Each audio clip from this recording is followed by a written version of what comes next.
Ogden, Utah, summer of 2011. A woman named Carrie Cooper is standing in her own front yard next to a code enforcement officer, and between them runs the reason he's there: squash, pole beans, tomatoes staked on cedar poles she cut herself.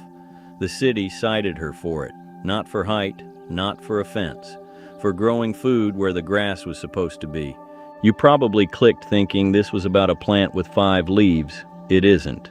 Every one of these 25 is a way of growing food, and somebody wrote a rule against everyone. I'm Amos Thatcher, 12 acres outside Marion, Kentucky. I learned all of it from my grandmother Della, who wrote her planting notes on the backs of feed store receipts. 400 of them in a coffee can. Number 17 is a shrub the federal government paid men to destroy on private property for 57 years. Number 8 is still growing in Della's yard. She died in 1994. And number 2 put people in handcuffs in 9 states. One more thing before we start, and then I'll leave it alone. If you've been buying at the store what your family used to pull out of the dirt, that's not a failure on your part. Nobody stole this from you.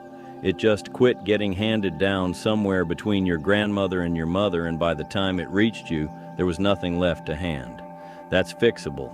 That's the whole reason for this video. 25 down to 1. Nobody from the government is coming for this first stretch. It's the man across the street. It's the HOA board. It's a complaint form somebody filled out because your yard looked wrong to them. 25. Growing food in the front yard. Carrie Cooper wasn't alone. Julie Bass in Oak Park, Michigan, faced misdemeanor charges the same summer over 5 raised beds out front. A city planner told a reporter that suitable meant grass, ground cover, shrubbery, the sort of thing you'd expect.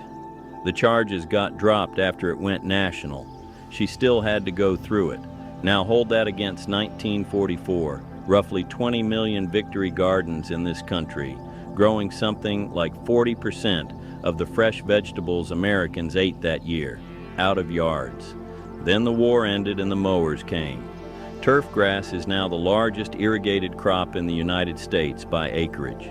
Bigger than corn, and you can't eat one blade of it. Della said the front yard was the sunniest ground on the place, and it was a sin to waste it on something you couldn't chew. The next one is the same fight, except she won it by making the garden be the fence. 24. The living fence. Most towns cap a front yard fence at 3 or 4 feet. Check your code. It's near universal. Nothing in that code says a word about a row of corn. Della planted mammoth sunflowers in a single line down the west side, the 9-foot kind that lean over the road like they're listening. Behind them, corn. In front, pole beans on twine. By late July, you couldn't see the road from the kitchen window, and nobody in Crittenden County ever once thought of a hedge of food as a fence. The windbreak alone was worth it. She also got 60 pounds of seed and 20 quarts of beans out of a wall. Honest downside, sunflowers strip the ground where they stand. She moved that line every year. I forgot to one summer in my 20s, and got a row of sad 4-foot things that fell over in a storm. The next one, somebody calls the county on you over a smell. 23.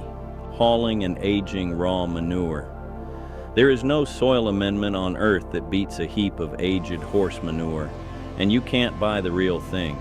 You can buy bagged composted steer, sterilized, dry as a communion wafer, $8 a cubic foot. What Della's brother hauled from the stable in Marion was free, and the straw was still in it.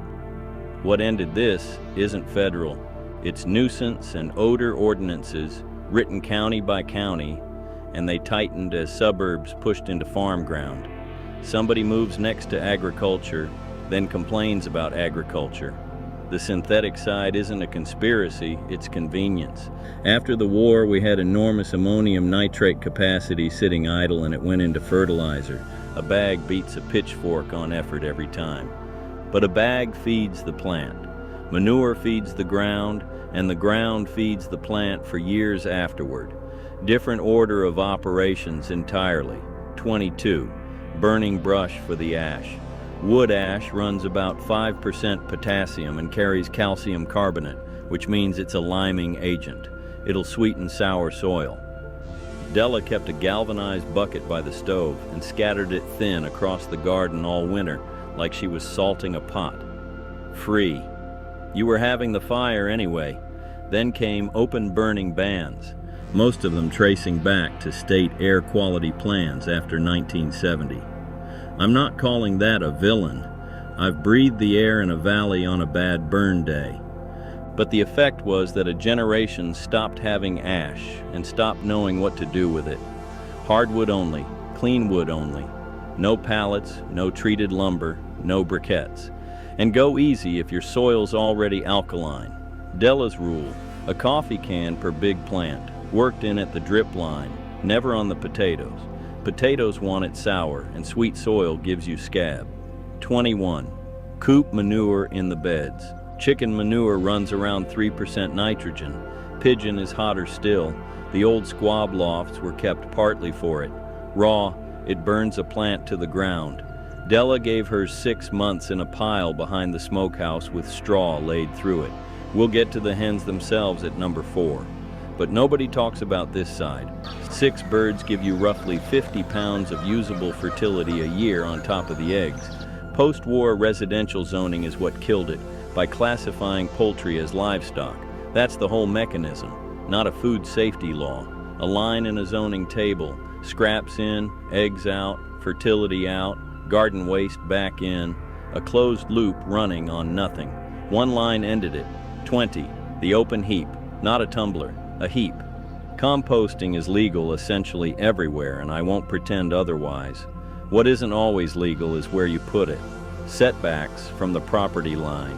Nuisance language about odor and vector attraction, which is the polite phrase for rats. HOA covenants against visible refuse, which, depending who's reading, covers a pile of leaves. The money is the funny part. A dual-chamber tumbler runs $100 and holds 9 cubic feet. Della's heap was 4 by 6 and took everything the place produced. She turned it twice a year with a manure fork, which is to say almost never, and it made compost anyway. That's what a pile of dead plants does, whether you help or not. The tumbler exists to make composting acceptable to look at. That's the product. Tidiness at $10 a cubic foot. Before we go on, everything so far, worst case is a letter and a neighbor who won't wave. From here down, the people who wrote the rule have an enforcement arm, water rights, plumbing code, and at 17, a federal program with a budget and a payroll. I'll tell you where the line sits on each. Some of these are legal where you're sitting and some aren't, and it changes at the county line. Part 2, Water and Ground, 19. Catching rain off your own roof. People don't believe this one until they look it up. In Colorado, collecting rainwater off your roof was, for most of the state's history, a violation of water law, not health. Water rights. Colorado runs on prior appropriation, first in time, first in right, and the doctrine held that the rain was already spoken for by someone downstream. Your roof was intercepting it. Senate Bill 09-080 cracked it open in 2009 for certain well permit holders. It took House Bill 16-1005 in 2016 before an ordinary Colorado homeowner could legally put 2 barrels under a downspout, capped at 110 gallons. Utah set up its registration system in 2010. Now the arithmetic. 1,000 square feet of roof in 30-inch rain country sheds around 18,000 gallons a year. Free, soft, unchlorinated. It falls on your house whether you catch it or not. The EPA's own guidance treats rainwater harvesting as a straightforward way to cut potable demand, while several states still had it on the books as a violation. Della had 4 cut-down barrels, screened for mosquitoes. The tomatoes drank out of them all August. Next one, the water's already been used once. That's the crime. 18. Wash water to the garden. Della ran the ringer washer on the back porch. It drained through a pipe in the wall and down a shallow trench into the corn every Monday. That corn never wanted for water. Starting in the 1970s, state plumbing codes, most built on the Uniform Plumbing Code, classified essentially all household wastewater as sewage, requiring discharge to septic or municipal sewer. Not federal law. State adoption of a model code, then local enforcement. Here's what strikes me sideways. California legalized simple laundry-to-landscape systems without a permit in 2009. Arizona has allowed it under a general permit since 2001. The Los Angeles County Health Department has published guidance saying a properly designed system can irrigate safely. So the health department says fine, and the plumbing code says sewage, both true in the same state, and which applies depends on which office you walk into. If you try it, laundry only, plant-safe detergent, no bleach, into mulch basins under the surface. Never sprayed, never pooled. Della didn't know why. She just always covered the trench because standing water brings mosquitoes and her mother had told her so. 17. The barberry. Here it is. Common barberry, Berberis vulgaris, is a thorny shrub with yellow flowers and red berries that make a tart preserve. Colonists brought it deliberately. It was a dooryard plant for 200 years. It's also the alternate host for wheat stem rust. The fungus needs it to complete its sexual stage and throw new races. No barberry, no new races. So in 1918, with the wheat crop a matter of national urgency, the federal government launched the Barberry Eradication Program, not an advisory. Crews of men working across 13 states, going onto private property, farm to farm, town lot to town lot, with shovels and salt and kerosene. They destroyed something on the order of 500 million bushes. The program ran until 1975. 57 years of men on the federal payroll digging a shrub out of your great-grandmother's yard. And listen, it worked. Stem rust epidemics in the northern plains fell off dramatically. Nobody got rich. That was a genuine agricultural emergency handled with a hammer. But it is the plainest example on this entire list of the government coming onto private ground to decide what may grow there. And common barberry is still prohibited or restricted in a number of states. The berry still makes good preserves. You just can't have the bush. The next one is about height, and it's the pettiest rule here. 16. Growing up instead of out. Bean towers, trellised cucumbers, pole limas running 14 feet up a cedar sapling with the bark still on. Della grew Kentucky wonders on poles her son cut from the fence row, and the reason wasn't romance. It was yield per square foot. Pole beans outproduce bush beans badly over a season because they keep setting instead of coming in all at once and quitting. Same ground, more food, longer picking. What catches people now is structural. Plenty of municipal codes define an accessory structure by height and require a permit past 6 or 8 feet. HOA covenants restrict anything visible above the fence line.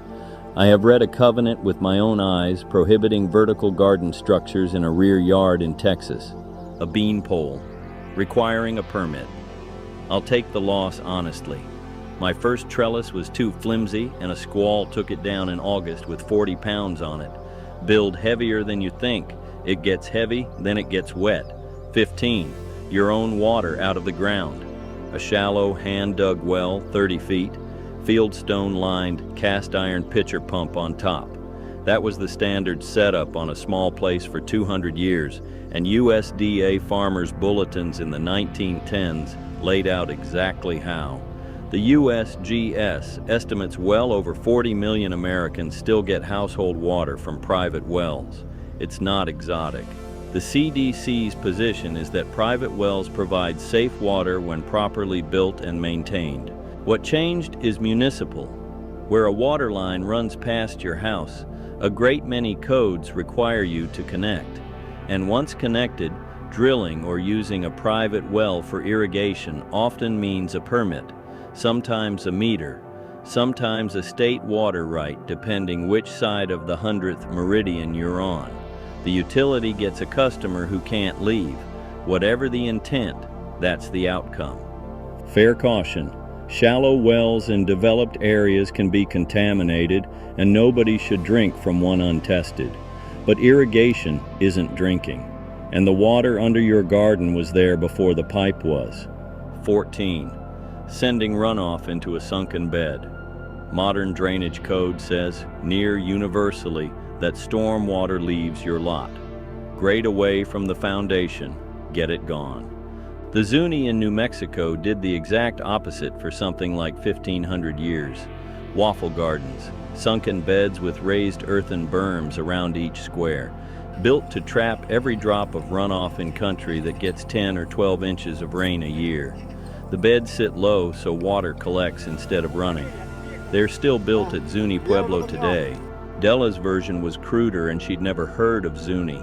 One downspout on the north side emptied into a shallow dish of ground about 8 feet across. That's where the rhubarb lived, and the rhubarb was enormous. You want water to stop, sink, and spread. Every gallon that leaves your lot is water you paid nothing for and threw away. Halfway. Everything so far has been about your ground and your water. Now it changes. The next 5 are about the plant itself, not where you grow it, but whether you're allowed to own it. And remember, number 8 is still alive in Della's yard. She's been gone 30 years. Part 3. Who owns the plant? 13. Saving your own seed. Let the best tomato go soft on the vine. Squeeze seed and pulp into a jar. Let it ferment 3 days until it smells like a mistake. Rinse, dry on a screen. Envelope, mason jar, cool and dark. It comes true, provided it's open pollinated and not a hybrid. Congress passed the Plant Patent Act in 1930, then the Plant Variety Protection Act in 1970. In 2013, the Supreme Court decided Bowman versus Monsanto, unanimously holding that a farmer planting patented seed produces an infringing copy, even when he bought the beans from a grain elevator. 9-0, not a close case. Now, straight with you, because people run wild with this. That ruling is about patented varieties. Nobody is coming for your Cherokee purples. Heirloom seed saved in your kitchen is yours, free and clear. But something shifted around 1930 that never shifted back. Seed went from a thing you kept to a thing you buy. A Burpee packet in 1936 cost a nickel. Saved seed cost nothing then and costs nothing now. 12. Giving seed to your neighbor. This one is documented, recent, and it made people genuinely angry. In 2014, the Simpson Public Library in Mechanicsburg, Pennsylvania, was running a seed library. Members took seed, grew it, brought some back. The State Department of Agriculture informed them this triggered Pennsylvania's Seed Act, the law governing commercial seed distribution, with its labeling and germination testing requirements. Officials came to the library. The exchange shut down. Maryland raised similar concerns the same year. The backlash was fast enough that legislatures moved. Nebraska, Minnesota, Illinois, California, and others passed seed library exemptions in the following few years. Most of that is fixed now. But sit with it a second. A law written to stop a seed company from selling farmers a bag of dead wheat got pointed at a public library because a librarian let people take beans home. Nobody meant that. That's the thing about a rule book. It doesn't know what it was for. 11. Grafting your own fruit trees. An apple doesn't come true from seed. Plant a Honeycrisp seed and you get something, but not a Honeycrisp and probably nothing you'd want. Every apple variety you've eaten is a clone, propagated by grafting onto rootstock. That's been true since antiquity. So the old way was simple. Find a good tree, cut scion wood in late winter, graft it. My grandfather's brother did it with a pocket knife and strips off a bicycle inner tube, and there are trees on our place still bearing from grafts made in the 1950s. What stops you now is a tag. Most nursery stock is patented, and the tag says asexual propagation prohibited. That's the Plant Patent Act, and it has teeth because a graft is literally the asexual reproduction the statute names. Patents run 20 years. Anything older is public domain. And the heritage varieties, Arkansas Black, Roxbury Russet, Wolf River, are wide open and better eating than what's in the store. You just have to know somebody with a tree. 10. Rooting cuttings off the neighbor's bush. Same law, smaller scale, and it's the most ignored rule in America. 6 inches of new growth. Strip the bottom leaves, dip in rooting hormone or willow water. Stick it in damp sand under a jar. Della used quart canning jars in the shade of the north wall and rooted forsythia, hydrangea, roses, currants, gooseberries, anything anybody would let her cut. That's how half the shrubs in a small Kentucky town got there. 1 bush, everybody's yard. Patented ornamental. Technically infringement. Practically nobody has ever been sued over a hydrangea in a coffee can. But the language is printed right on the plastic stake, and most people have never read it once. 9. 6 tobacco plants. I'm from Kentucky. I have to include this and I have to get it right because it's the most misunderstood item here. From 1938 to 2004, American tobacco ran on a federal quota and price support system out of the New Deal.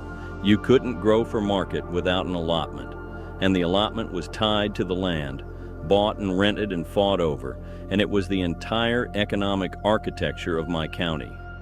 The 2004 buyout ended it. Here's what people get wrong. A few plants for personal use was never what the quota aimed at. The quota was about marketing, but everybody in Kentucky believed you couldn't grow tobacco without an allotment, full stop, and so nobody did. The real restriction now is excise tax law. Manufacture products for sale, and you're in permit territory. Several states have their own rules, so check yours. But my point isn't the leaf. It's that a rule aimed at commerce reshaped what ordinary people believed they were allowed to grow in their own dirt for 2 generations across an entire state. 8 left. These are the ones I'd actually put in your yard this year. Part 4, the top 8. 8. The bed you plant once. Della put in asparagus in 1961, 20 crowns in a trench a foot deep in the strip between the smokehouse and the fence. I cut from that bed last April, 60-some years.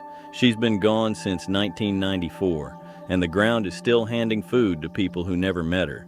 That's the whole video in 1 sentence, and I don't have a joke to put after it.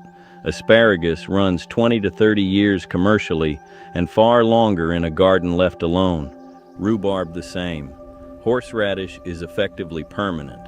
You will never be rid of it. Ask me how I know. Sunchokes will give you 100 pounds off a small patch and come back forever, which is exactly where the rule shows up. Sunchokes are listed as noxious or regulated in some jurisdictions. Comfrey is restricted in places. Horseradish will jump into a neighbor's yard, and there are counties where an aggressive spreader earns you a nuisance letter. Same pattern every time. The plant that asks nothing of you and produces forever is the plant somebody wants controlled. 20 crowns. One afternoon in 1961. Still eating. 7. Burying the brush pile. Hügelkultur. German word means mound culture, and it's old. Central European peasant practice going back centuries. Dig a trench, fill it with logs and brush, cover with turf upside down and then soil, plant on top. The wood rots slowly underneath, holds water like a sponge, and releases fertility for years. Della never called it that. She called it burying the brush pile, and she did it because hauling brush off was work, and burying it was less work. The modern catch is code language about buried debris and unpermitted fill. Some jurisdictions treat burying wood waste on your own property as illegal dumping. Sounds ridiculous until you read the ordinance and see that debris isn't defined narrowly enough to exclude a log. First year, the wood actually pulls nitrogen as it starts to break down. You have to compensate. I didn't, and my squash sat yellow and sulking all June. Year 2, it took off. Year 3, it was the best ground on the place. 6. A hole in the north bank, root cellar. USDA bulletins from the 1910s and 20s laid out the construction, and the figures they published had a well-built cellar holding roughly 32 to 40 degrees on its own, all winter, on nothing. North side of a slope, dug into the bank, timbered, vented at two heights so cold comes in low and warm leaves high. Della's held potatoes, carrots in damp sand, cabbages hung by the root, apples on a slat shelf well away from everything else. Apples put off ethylene and it'll sprout your potatoes. 2,000 pounds of food, 5 months, no electricity. What stops you now is excavation. Grading permits, setbacks, and in many places, anything you dig into and walk inside counts as a structure needing review. Fair enough in principle.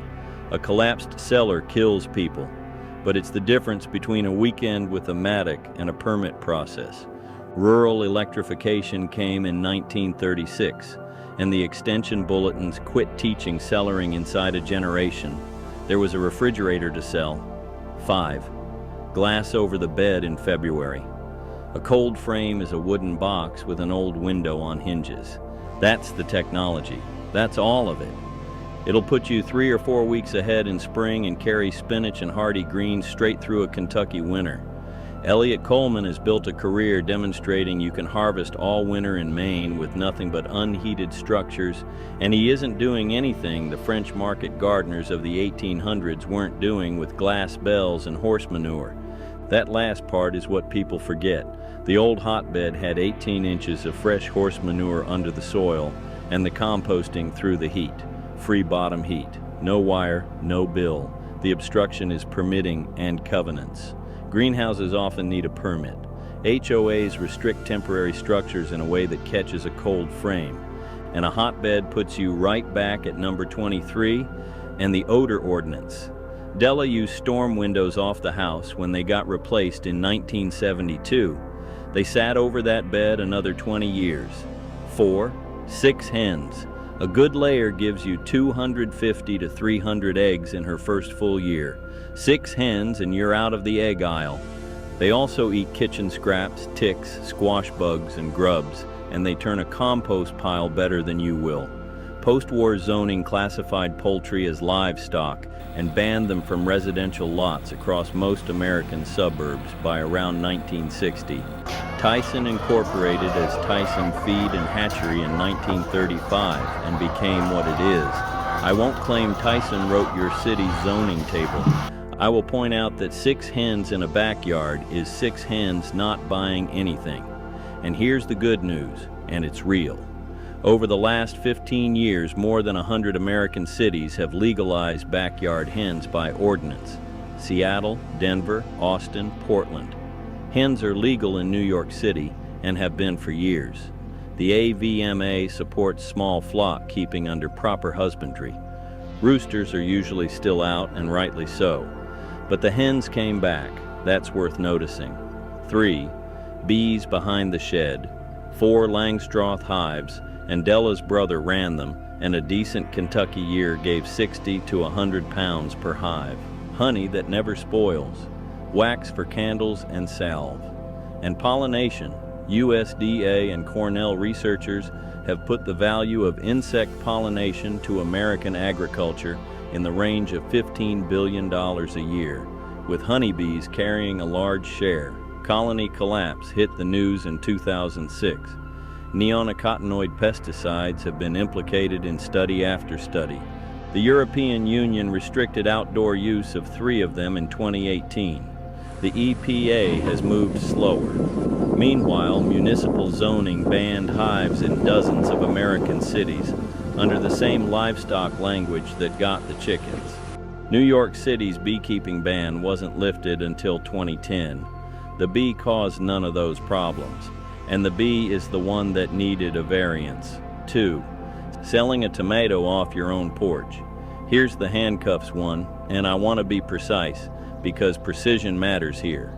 Before the cottage food wave of the 2010s, selling food you made at home, jam, bread, pickles in many places, honey meant a licensed commercial kitchen and an inspection regime built for restaurants. A woman with 12 jars of blackberry jam sat in the same category as a processing plant.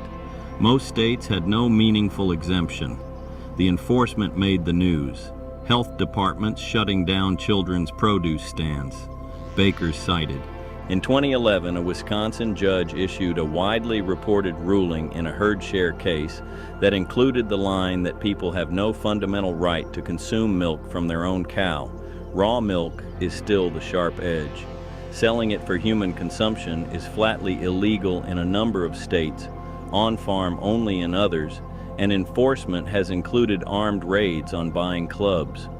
Whatever you think about raw milk, and the pasteurization rules were written for good reason, after a genuinely lethal era of milk-borne disease, people got handcuffed. But the record moved. Between roughly 2010 and 2021, nearly every state passed some form of cottage food law. Wyoming's Food Freedom Act in 2015 went furthest. All 50 states now have some allowance. 20 years ago, selling your neighbor a jar of jam was a licensing violation across most of America. Now it mostly isn't, and it wasn't a lobbyist who fixed that. One, the one you can't buy. Number one isn't a technique, it's inheritance, not money.